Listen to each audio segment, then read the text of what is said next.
মুহূর্তে উপস্থিত আছেন গাজীপুর কালিয়াকৈর বাইপাস থেকে।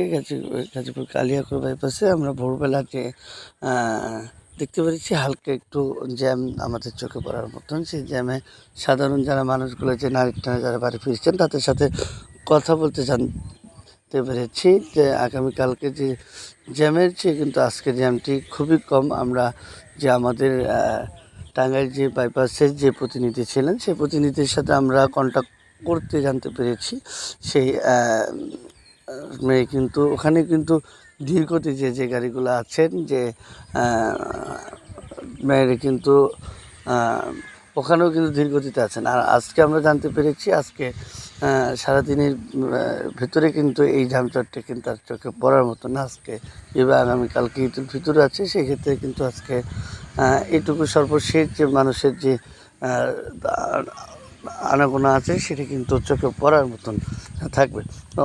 তো বিকেল নাগাদে কিন্তু এটা একেবারেই কিন্তু ঠিক আছে শেষ হওয়ার আমাদের একটা ধারণা দিয়েছেন পুলিশ সদস্যরা। এটা কিন্তু দুপুর নাগাদ হতেও পারে, এটা কিন্তু বিকেলেও শেষ হতে পারে। তো আসলেই ঠিক আছে, ঘরমুখী মানুষ যারা আছেন তারা কিন্তু নারীর টানে বাড়ি ফিরছেন। এটুকু জ্যাম আমাদের একটু হলেও থাকবেন সেটা আমাদের জানিয়েছেন।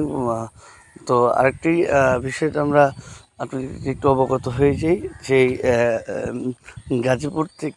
গাজীপুরে এখানে কিন্তু দুইটাই কিন্তু মহাসড়ক। একটা মহাসড়ক কিন্তু ময়মনসিংহগামী আর একটা কিন্তু টাঙ্গাইলগামী মহাসড়ক। আর টাঙ্গাইলগামী মহাসড়ক কিন্তু এখানে কিন্তু আপনার সেটা কিন্তু ঠিক আছে 22টি জেলার সাথে কিন্তু এটা অবস্থিত।